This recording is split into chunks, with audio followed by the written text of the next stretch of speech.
Salut les photographes, j'ai l'immense honneur de vous présenter le petit Laowa 10-18 mm. C'est un objectif qui n'est pas encore sur le marché, que j'ai eu l'occasion de tester un petit peu en avant-première.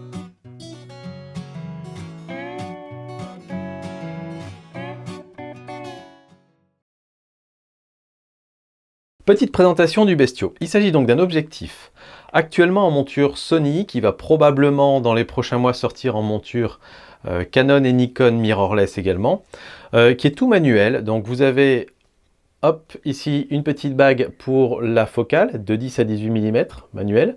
Vous avez une bague ici pour l'ouverture qui peut être clic ou qui peut être en déclic, c'est-à-dire totalement lisse. Pratique pour ceux qui font de la vidéo en particulier. Et puis vous avez la bague de mise au point ici pour pouvoir faire la mise au point en manuel avec une course qui est correcte, on va dire. De toute façon, c'est pas le genre d'objectif sur lesquels on va énormément changer la mise au point, parce qu'à 10 mm, si on se met à f8, vous imaginez bien que tout est net sur la photo. Alors pourquoi je suis aussi excité par ce petit objectif? Tout simplement parce que c'est un objectif qui est ultra méga grand angle, qui est léger, qui est compact, et c'est un objectif qui enfin fait des compromis, et moi j'aime bien ça. Vous savez, je ne suis pas forcément toujours hyper fan des objectifs extrêmes, c'est-à-dire de ceux qui vont avoir les plus grandes ouvertures, parce que souvent ça va faire des objectifs qui sont lourds, qui sont encombrants et qui ne sont pas pratiques quand on part en voyage, quand on part en rando, quand on part en balade, ce qui est souvent mon cas. Et celui-là, ce qui me plaît, c'est qu'il est fait que pour une chose, il est fait que pour faire de la photo de paysage. Vous pouvez faire évidemment d'autres choses avec, mais vous n'allez pas faire de photo de voie lactée avec, pour ça il faudra une autre optique. Pour la photo d'architecture à main levée, ça va être compliqué aussi, sur trépied il n'y a pas de problème.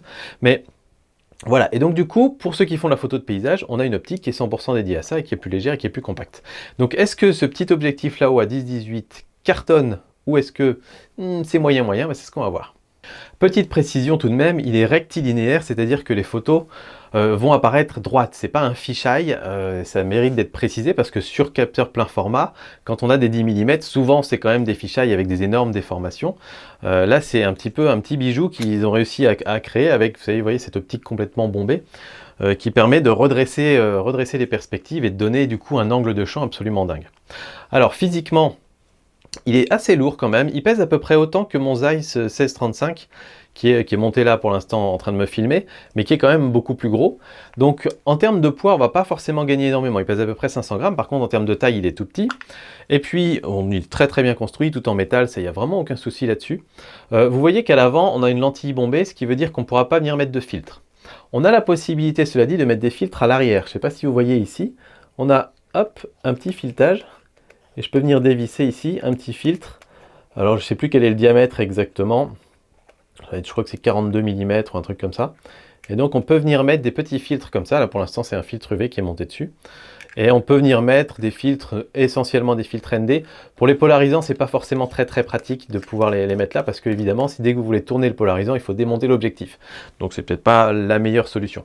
Et après, il existe un porte-filtre créé par Laowa qu'on peut venir monter par-dessus pour venir mettre des filtres 100 mm, des filtres rectangulaires. Maintenant, on va faire un petit tour sur les photos dans Lightroom pour voir sur les tests que j'ai pu réaliser comment ils se comportent. Est-ce que c'est vraiment un très bon objectif? On va voir ça. Alors on commence avec la configuration la plus extrême, 10 mm, ouverture 4.5. On peut voir qu'on a pas mal de vignettage sur le bord de l'image quand même. Quand on zoome à 100%, on a des détails extraordinaires, vraiment très détaillés au centre, il n'y a aucun problème. Quand on va vers les bords, ça reste très bon. Et quand on va à l'extrême, c'est là que ça commence à pêcher un petit peu et on commence à voir effectivement pas mal de distorsion et de flou. Donc ça c'est un petit peu moins bon, mais en même temps à 10 mm c'est tellement extrême. Et vous voyez, là on est vraiment pas loin du bord et il y a beaucoup de détails et beaucoup de netteté, donc c'est quand même très bien. On va regarder maintenant à f8, vous voyez qu'il y a encore un petit peu de vignettage à 10 mm. F8 ça va être l'ouverture qu'on va utiliser le plus souvent de toute façon. F8, F11, et là on peut voir que sur les bords c'est très bon.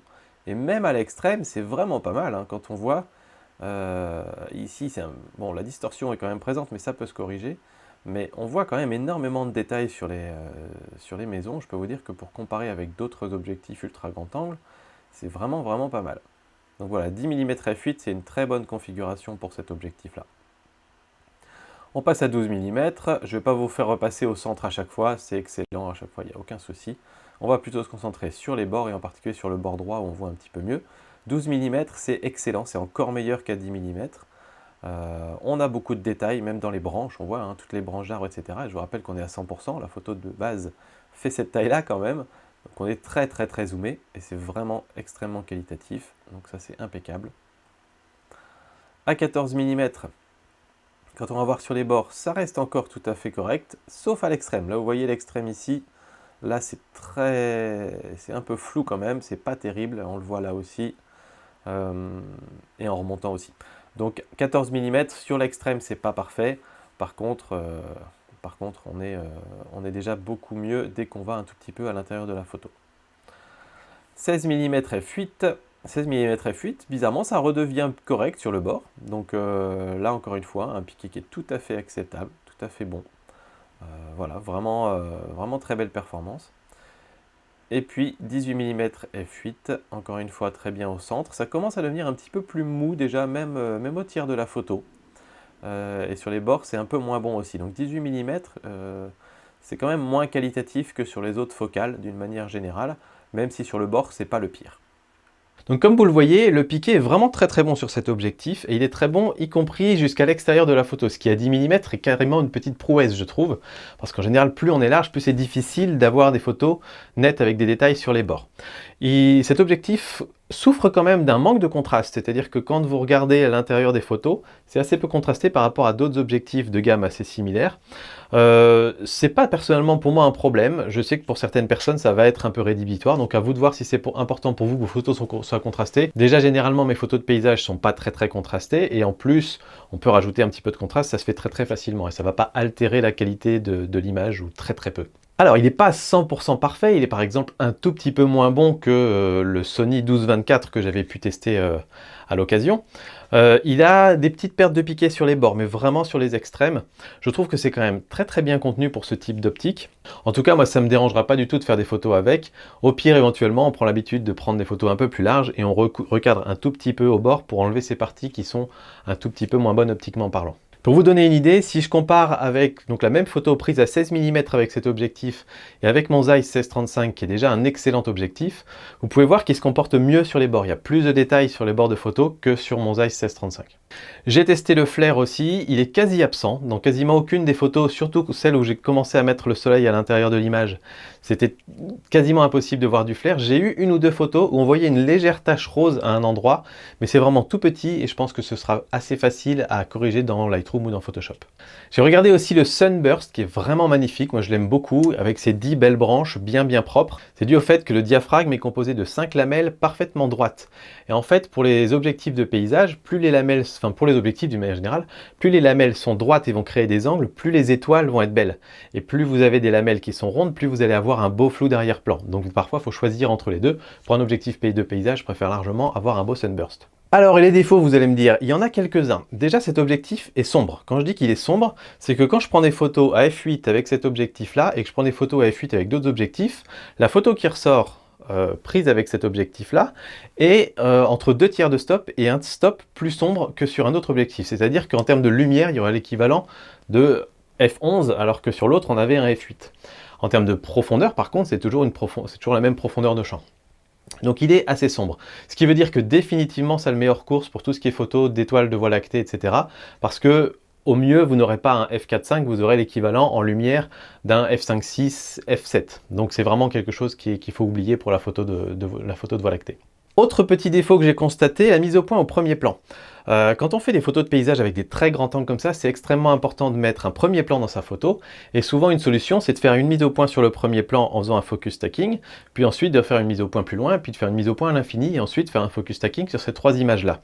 Et en faisant ça, en testant la mise au point sur le premier plan, j'ai constaté que le premier plan n'était pas très net. C'est correct, c'est tout à fait correct, et quand on regarde la photo à 50%, franchement, ça passe très bien. Quand on regarde à 100%, on commence à avoir des petits défauts.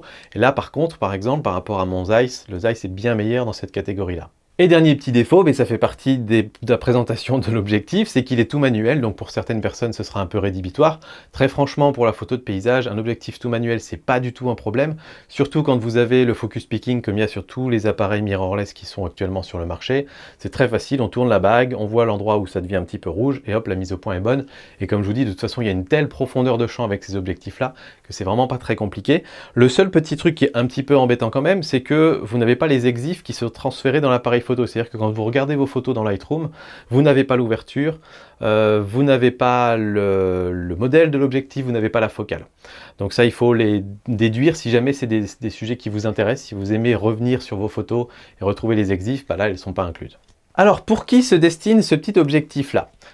Pour moi, vu que c'est pas l'objectif parfait quand même, mais qu'il est quand même très bon, c'est un objectif qui peut tout à fait avoir sa place dans votre objectivothèque, ça se dit, si et seulement si vous aimez faire des photos au très grand angle. Si vous avez, j'en sais rien, un 24-70 et qu'à 24 mm vous trouvez que vous êtes vraiment trop serré, que vous avez besoin d'angles beaucoup plus grands. Si vous avez un 16-35 et qu'à 16 mm régulièrement vous vous dites j'aurais aimé avoir un angle plus grand. Personnellement ça m'arrive régulièrement, ça m'arrive fréquemment de prendre des photos et de me dire ah là je suis tout en haut de mon cadre et là je suis tout en bas et mes deux éléments sont vraiment au bord, j'aurais vraiment aimé avoir 2-3 mm de plus en largeur pour pouvoir, millimètres de focale évidemment, pour pouvoir inclure un petit peu plus d'éléments dans la photo. Quand on fait des compositions un peu extrêmes avec un premier plan très proche et puis des grandes montagnes derrière par exemple, ça arrive quand même assez fréquemment. Donc voilà, il y a vraiment un usage pour des objectifs aussi larges, notamment rectilinéaires. Donc si pour vous c'est votre usage, c'est un très bon choix. Notamment parce qu'il ne coûte pas très cher, il est à 850 €. Quand je dis qu'il ne coûte pas très cher, 850 €, c'est une somme, ça c'est certain. Mais quand on va le comparer avec les objectifs similaires qu'on peut trouver actuellement chez Sony, vous avez le Sony 12-24 qui lui coûte 2000 €. Et puis, éventuellement, vous avez le Sigma 12-24 que vous pourriez adapter avec une bague d'adaptation. Et le Sigma en lui-même coûte déjà 1400 €, je crois, en promotion. Donc, on n'est vraiment pas dans les mêmes gammes de prix. Donc ça reste une très bonne option si jamais vous aimez faire ce type de photo et si vous voulez vraiment un petit objectif facile à transporter et pas très gros. Voilà, j'espère que ce petit test vous aura plu. Moi, en tout cas, cet objectif me plaît beaucoup. Je ne saurais pas vous dire si je vais l'acheter pour l'instant. En tout cas, pour l'instant, je n'ai pas le besoin immédiat. Je vais m'en cantonner à mes 16 mm avec cet objectif-là. Et si je vois que c'est de plus en plus frustrant d'être à 16 mm, peut-être un de ces jours, je me l'offrirai. En tout cas, voilà, j'espère que ce test vous aura bien plu, vous aura aidé à faire vos choix. Si jamais ça vous a décidé à acheter cet objectif, je vous mets les liens dans la description. C'est des petits liens affiliés, comme d'habitude. Moi, ça me permet de gagner un petit peu de sous avec la chaîne et ça m'encourage à continuer à faire des tests comme celui-là. Voilà, merci, abonnez-vous, suivez la chaîne. Ciao!